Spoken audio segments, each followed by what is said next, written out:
नमस्कार दोस्तों, आपका हमारे चैनल में स्वागत है।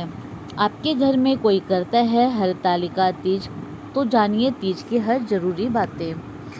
दोस्तों, हरतालिका तीज भाद्रपद के शुक्ल पक्ष की तृतीया तिथि को मनाई जाती है। सुहागिन महिलाएं अखंड सौभाग्य और सुखी दाम्पत्य जीवन के लिए हरतालिका तीज व्रत रखती है।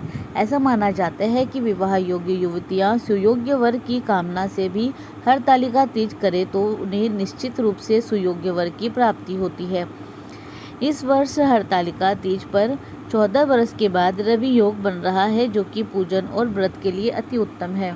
इस दिन महिलाएं निराहार और निर्जला व्रत रखती है। हरतालिका तीज का व्रत हिंदू धर्म में सुहागिन महिलाओं द्वारा रखा जाने वाला अत्यंत कठिन और अति शुभ फलदायी व्रत माना गया है। हरतालिका तीज के व्रत के दिन विशेष रूप से माता पार्वती, भगवान शिव और गणेश जी की आराधना की जाती है। हरतालिका तीज उत्सव उत्तर भारत के कई स्थानों पर बहुत धूमधाम से मनाया जाता है।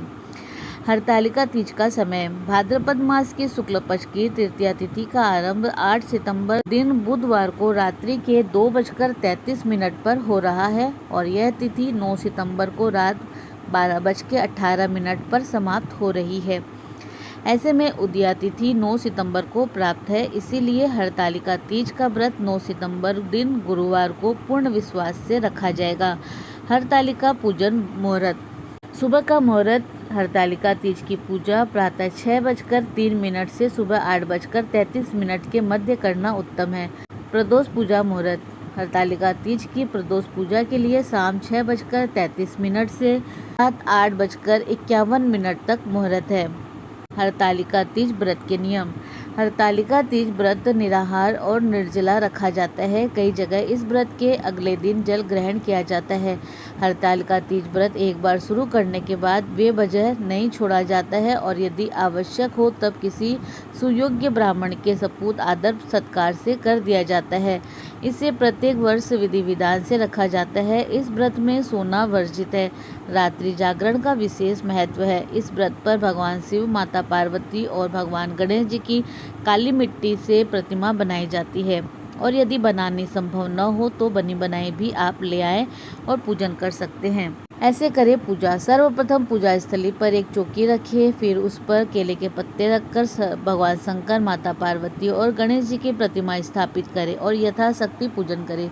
माता पार्वती को सुहाग की वस्तुएं चढ़ाएं। शिव जी को भी वस्त्र चढ़ाया जाता है। चढ़ाई सामग्री व्रत के अगले दिन ब्राह्मण और ब्राह्मणी को दान कर देनी चाहिए। व्रत पूजन के समय हरतालिका तीज व्रत की कथा जरूर सुननी चाहिए। व्रत के अगले दिन सुबह माता पार्वती को सिंदूर चढ़ाकर हलवे का भोग लगाकर व्रत खोला जाता है। यदि आपकी क्षमता हो तो एक चांदी की चूड़ी पूजन के समय हाथ में पहननी अनिवार्य होती है। हरतालिका तीज मंत्र। उमा महेश्वर स्वायुज सिद्धे हरतालिका व्रत महम करिष्ये। कात्यायनी महामाये महायोगिनी धीश्वरी नंद गोप सुतम देवी पतिमे कुरुते नमः। गण गौरी शंकरार्धांगी यथा त्वं शंकर प्रिया माम कुरु कल्याणी कांत कांता सुदुर्लभम। ओम पार्वती पतये नमः।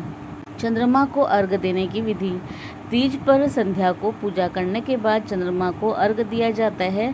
फिर उन्हें रोली, अक्षत और मूली अर्पण करें। चांदी की अंगूठी और गेहूं के दानों को हाथ में लेकर चंद्रमा को अर्घ देते हुए अपने स्थान पर खड़े होकर परिक्रमा करें। उत्तर भारत के कई राज्यों में इस दिन मेहंदी लगाने और झूला झूलने की भी प्रथा है। इस त्योहार की रौनक विशेष तौर पर उत्तर प्रदेश के पूर्वांचल और बिहार में देखने को मिलती है। दोस्तों, इसी प्रकार और भी रोचक जानकारी के लिए आप हमारे चैनल को लाइक, शेयर व सब्सक्राइब करें। हमारे चैनल में